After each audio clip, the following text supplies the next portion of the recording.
Knew you turned back. I need your other one though.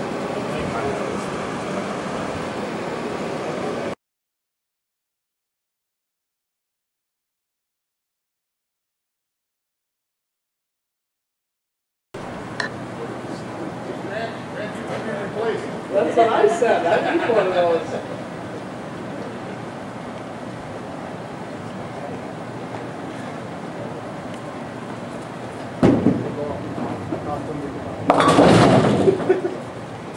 Ready?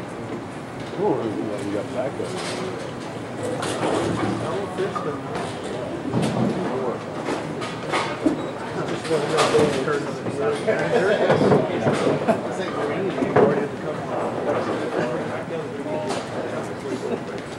Standing.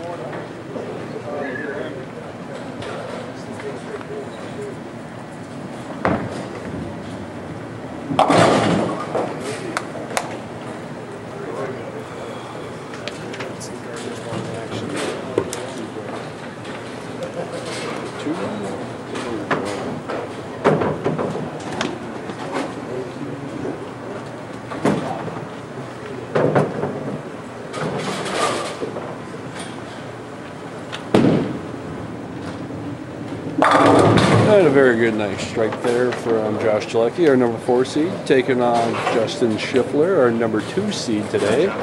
Justin did start on lane 5. And today here we are at Hutchinson Bowl. And I'd like to introduce Brian Schleicher. You will be commentating with me today? Absolutely. Watched Josh Telecky bowl all day.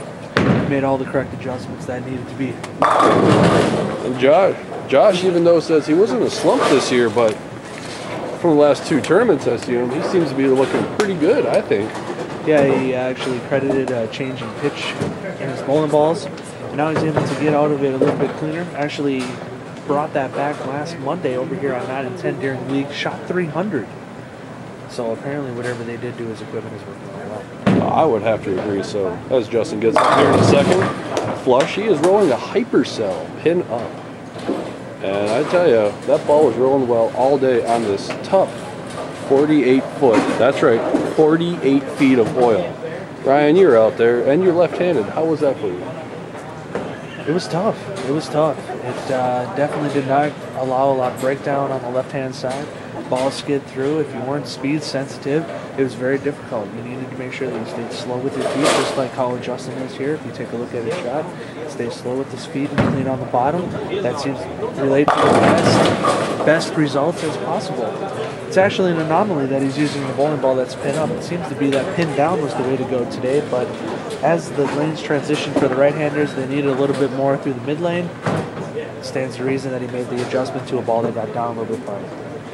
Yes, and I would also have to agree, except for as a high rev guy like me, I tended to use a pin up all day as my rev rate was so much higher than the rest of the people. But the only problem with the pin down, like you said, after they're broken down, they really wanted to hook early and then stop and roll out. Well, and, you know, we're also bowling on a unique surface here at Hutchinson Bowl. We have the first 20 feet of the lane is your Brunswick anvil lane. Then it's matched with the traditional maple wood lane. So it's a strong transition period, and it plays into a lot of different scenarios in the way the oil breaks down, because you can traditionally look at it across the synthetic lane that it can break down similarly from pair to pair, but when you're dealing with this wood surface, as what we are on the back end here, the oil seems to skirt around a little bit more than normal. And how many other houses in central Minnesota have this type of lane condition, I should say, with the first 15 feet different than the last 45? Well, we get the privilege of bowling in Albany, which is complete wood lanes all the way through and throughout.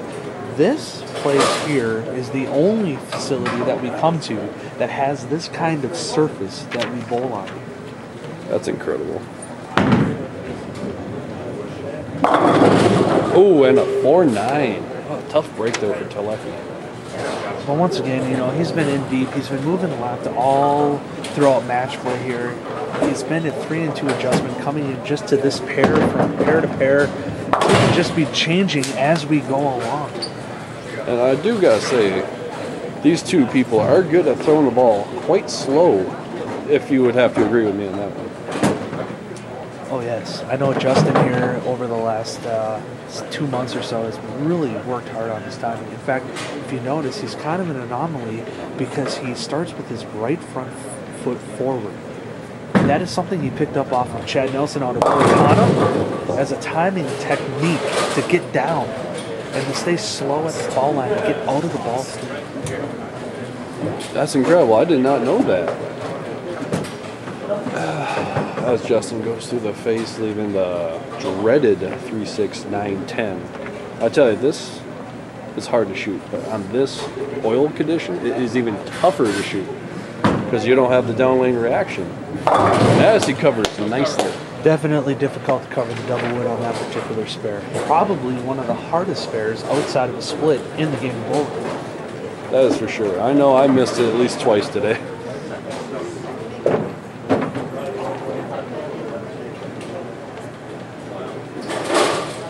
Justin steps up here on the lane number 5 in the 5th frame. Looking to capitalize on a spare down by 10. Ooh, going through their face, leaving 3, 6, 10.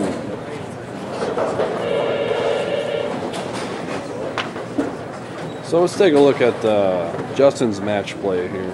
He was the number 2 qualifier, so in our format, if we're taking 10 bowlers, he will receive a 1-round bye, right? Actually, with the way that we look at it on the 10-person bracket, the number 1 and 2 seeds receive 2 byes through the quarterfinals. They get automatically seeded into the semifinals. It's an interesting number the way that number 10 works out when you have enough individuals that participate in the tournament to get 10 into the qualifying round, because of the fact that you seed those individuals directly into the semifinals.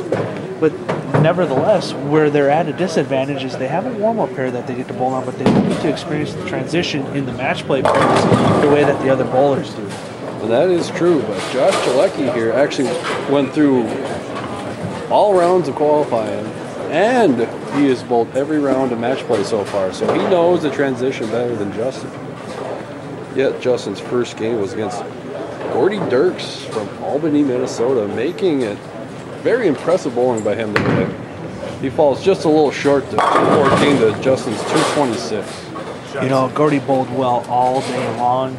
This is very deserving of him in order to be into the cut today.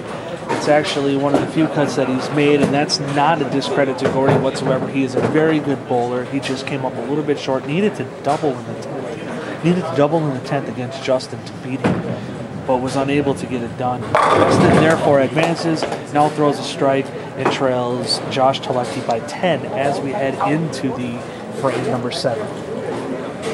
And once we take a look at Josh Telecky's here, Josh being the number 4 seed, just missing the 2-round byes of 1 and 2.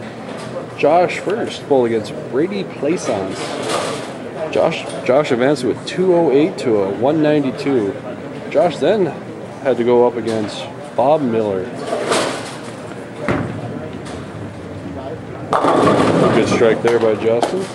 Josh Telecky then shoots 224 to Bob Miller's 173, moving on to face number 1 seed Ben Godey. Now, would you say that was an upset for Josh Telecky to take down Ben Godey? You know, I would like to say that it's an upset, but I'll be honest. The way that he was transitioning all throughout the day and the way that the lanes came to Josh, it would have been surprising to see him not get that victory when he needed it.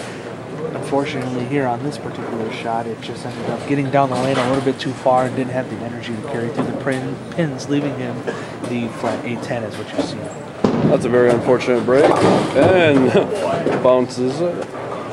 So Josh then goes and defeats Ben Godey 199 to 172. A very low-scoring match. I thought it would be at least 2 teams. Yeah, you know, it just so happened that the pair that they ended up on, Henry, was breaking down a little bit different because we got next. See, here at Hutch Bowl, you're looking at the front 8, the 7 and 8, It's right up along a carpeted area, a walkway back into the back room. That creates a little bit different of airflow as opposed to the rest of the lanes. And lane 8 in particular seemed to have a hook spot that all the rest of the lanes didn't have. And that really worked against the scores on that particular pair in that match. Yeah, you're right. I remember watching that. That was intense.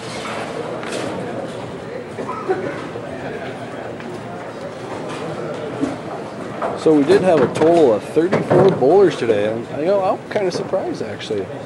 34, that's not too bad in Hutchinson. You know, we had a great turnout by the Hutchinson crew. We love the fact that we get to come to Hutchinson and they'll host us. Not only because it's such a different dynamic of coming here with the lane service, but to be honest with you, I don't know if there's any more cordial people in the bowling business and stand-up individuals who will come shake your hand, give you high fives, and say thank you for being here.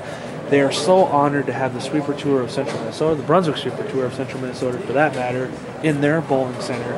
We are so honored for them to have us. I would say this is a very, very great place to bowl. I really enjoy this place.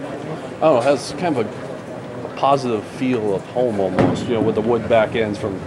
Oh, and the mixer there, that's a good shot there. I'll give him a 4-bagger.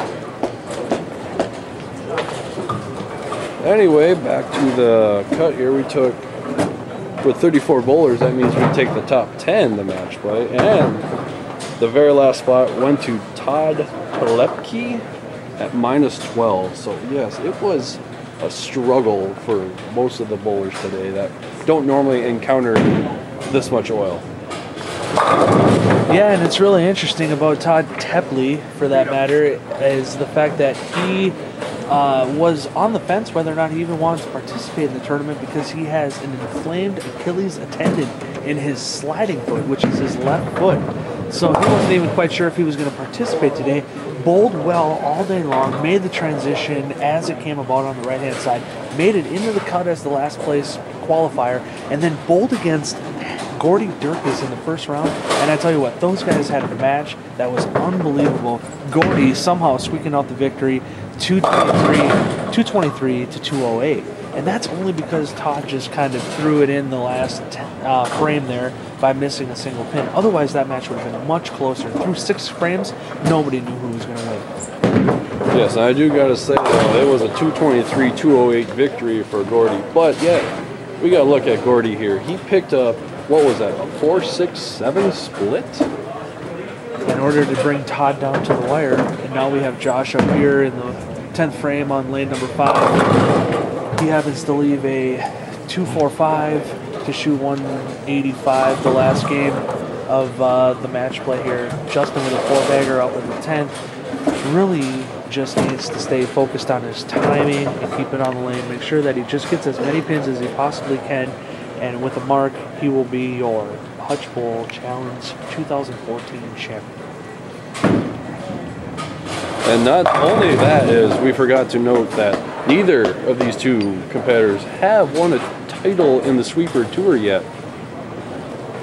And I look at it as a, I don't know, how would you say that? I gotta say it's a testament to the quality of bowlers that we have, the fairness of the shot. And you know what? It's just nice to have different people end up being on top at the end of the tournament as we go through. It's nice to have different champions, see different people rise to the top. When myself and Benjamin Godey came up with the concept of this tournament, the whole idea behind it was to get different individuals involved with the idea of scratch bowling, make it able for them to be able to go through a match play bracket and succeed. We had that today. We have it again as we have Justin Schiffler capturing off even on a light switch 710. Capturing the 2014 Hutch Bowl Challenge Championship. Oh, congratulations to Justin. Congratulations to everybody who bowled here at Hutch Bowl today. And this would give us back-to-back new champions. You know what, Ryan, one more thing before we go here. Our next tournament is at good old Southway Bowl, St. Cloud, Minnesota. Is that correct? Southway Bowl will be the year-end tournament for the Sweeper Tour, Brunswick Sweeper Tour of Central Minnesota. Great place to come bowl at. Nice bowling center. We anticipate a challenging condition, yet fair condition for all the bowlers to bowl on. We encourage all those who qualify to come on out. If you want to check us out on Facebook at facebook.com/Sweeper Tour of Central Minnesota, you can see all the individuals who are going to be receiving a free entry into year end. We invite all the other individuals to come down and participate into year end. We have a whole slew of events planned. Southway has cordially hosted us as year end for the last 4 years running. This is our 5th year doing this, so this is unbelievable. The fact that this idea came from just a simple conversation between two buddies sitting around a kitchen table, and now we have what you see before us is just a testament to the Central Minnesota bowling community, and without their support, we wouldn't be able to be here month after month having it. That is true, and I really do enjoy this, and we will see you guys next time. Southway Bowl, St. Cloud, Minnesota. See you then.